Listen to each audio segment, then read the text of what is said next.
City of Rome, the Eternal City. Let's explore how eternal it really is. This is where ancient, medieval, and 21st century collide. Lungo Tevere, the ancient bridges that cross the Tiber River, the Vatican museums, the Roman Forum, the Fountain of Trevi, the Colosseum, the beautiful Piazza Navona. The dream that was once Rome is truly still here. You just have to have an eye for it. You'll see it. You will definitely get a taste of eternity. How did they get balance to work like that?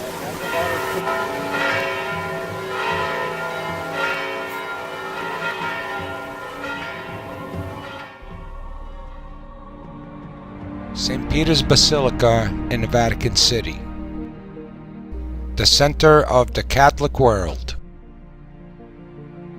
with its dome designed by Michelangelo. This magnificent structure has an awe-inspiring interior. This place is huge, but everything is in such proportion that the scale escapes you. To give you a comparison, you can fit the Statue of Liberty underneath the dome and room to spare. That's awesome. Approaching from the square, above this basic structure there's an attic with 8 square windows decorated with small pilasters, surmounted by a balustrade and 13 statues in travertine. These statues represent Christ the Redeemer on the center, 19 feet high, St. John the Baptist and 11 apostles, including St. Matthias for witnessing the resurrection. The structure you see today isn't the original Basilica of St. Peter. It's actually number 2. The original church was built in the 4th century by Emperor Constantine, the first Christian Roman emperor, on the spot where St. Peter was thought to be buried. By the early Renaissance, the ancient church was in serious disrepair. In 1506, Pope Julius II made the decision to tear down the entire structure and build a new one. The result is a masterpiece of Renaissance architecture. It was completed and consecrated the 18th of November, 1626. The length is 730 feet. The width is 500 feet, and the height is 448 feet. The dome outer diameter is 137.7 feet, and the inner is 136.1 feet. Apart from its spiritual importance, with the miraculous touch of the greatest Italian architects of the late Renaissance era, designed principally by Donato Bramante, Michelangelo, Carlo Maderno, and Gian Lorenzo Bernini. It is the most renowned work of Renaissance architecture and one of the largest churches in the world. It still holds the record for the highest dome in the world.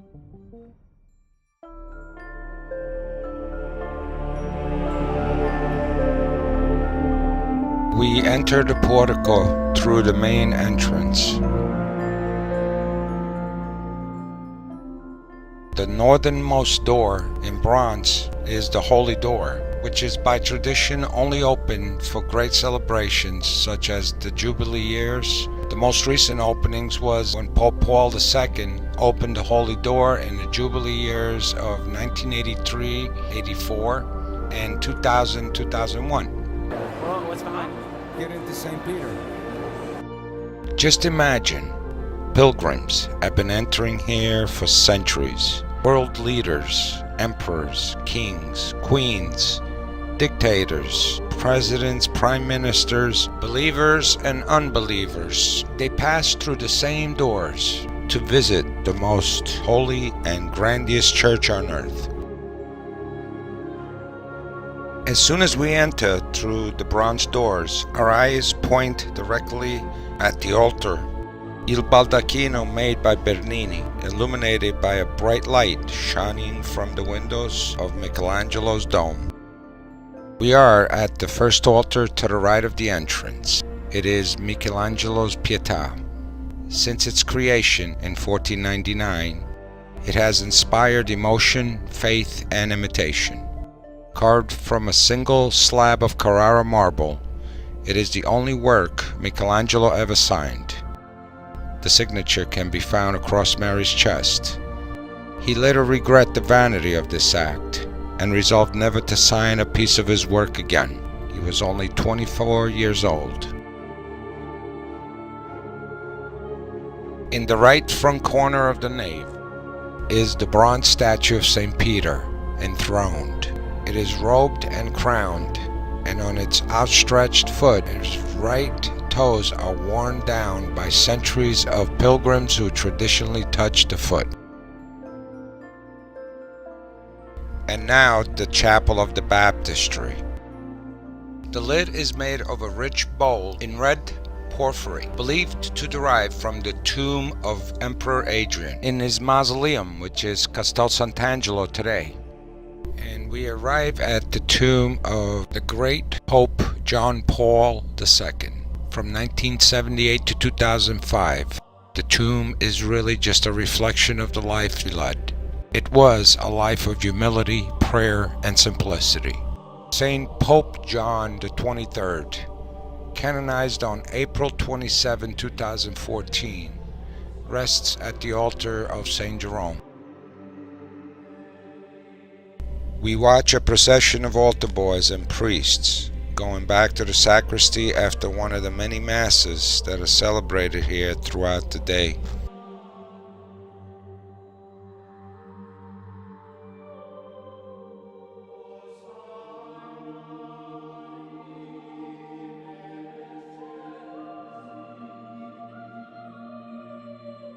Most of the spectacular works of art that look like paintings are really mosaics, made of tiny tiles, each about the size of a fingernail. Mosaics were chosen over paintings to decorate the basilica so that they wouldn't be vulnerable to the ravages of time, smoke, and humidity.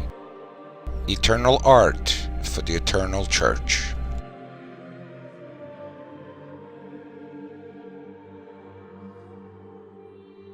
Stand under the 96-foot-high altar canopy, the baldacchino, with its twisting columns cast by Bernini in 1524 using the bronze extracted from the Pantheon.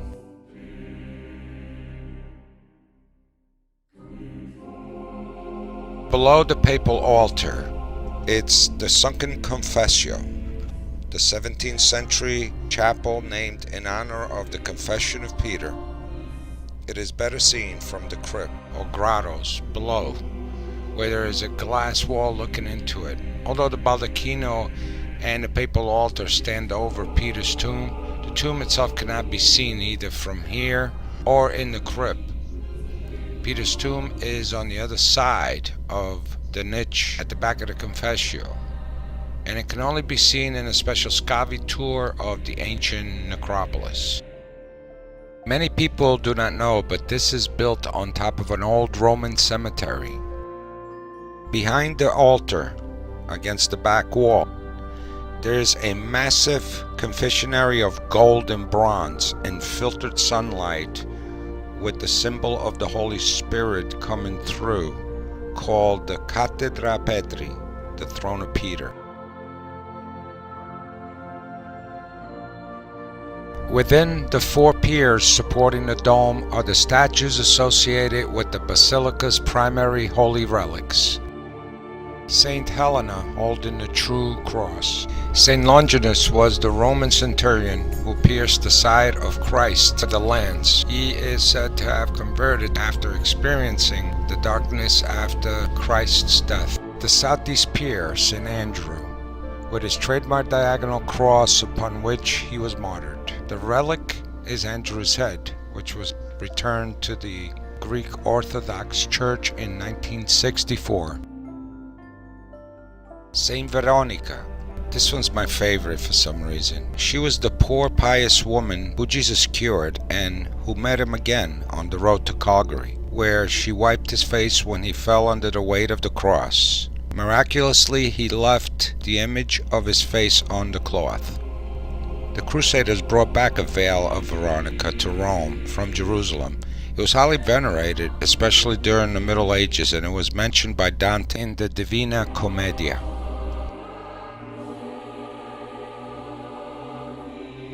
The crypt underneath the church shouldn't be missed. It contains architectural fragments from earlier churches on the site and the tombs of many popes, including the simple tomb of John Paul II.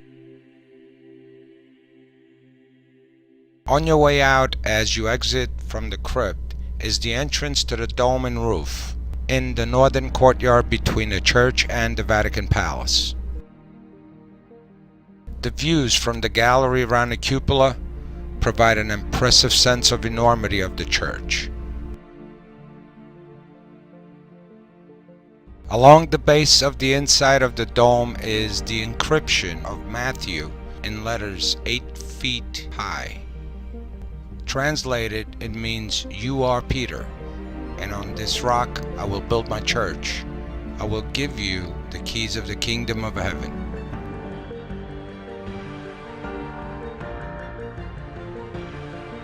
Near the top of the dome is another smaller circular inscription.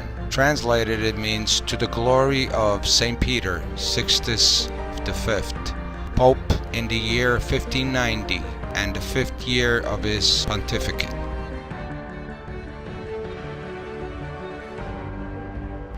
From the gallery stairs we continue to the roof, where you step out into the east side of the dome. This provides a sweeping view of St. Peter's Square and Vatican City from behind the huge statues on the facade. For more impressive views, we climb more stairs that lead to the lantern at the top of the dome. The iconic dome can be reached by climbing 491 steps of very narrow and exhausting staircase. In some places, there is no room for the railings, and one can climb upstairs by holding a rope that runs down the middle. Although the climb, at some places, is narrow, the availability of an elevator aids you in the climb 171 steps lesser, making it more convenient for the initial phase of the climb. Before reaching the top, make sure you take a deep breath. You will need it for this magnificent, breathtaking scenery. From the square all the way down Via della Conciliazione into the Tiber River and Castel Sant'Angelo. The Vatican Gardens. Walking around the lantern, you see the Vittoriano with the Colosseum way behind, the Pantheon, and of course the rest of Rome. We descend from the lantern and we plan the rest of the day going to the Vatican museums. This has been an amazing pilgrimage for my son and I. Meeting relatives that day made it even more exciting and special.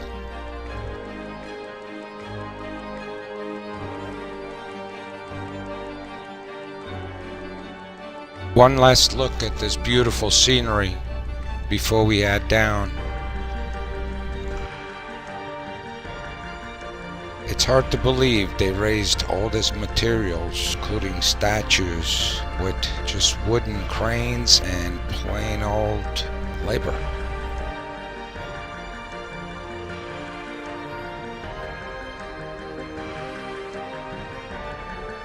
Join us in our next video as we visit the Vatican Museum. It is considered to be the largest museum of ancient and medieval times. Arrivederci.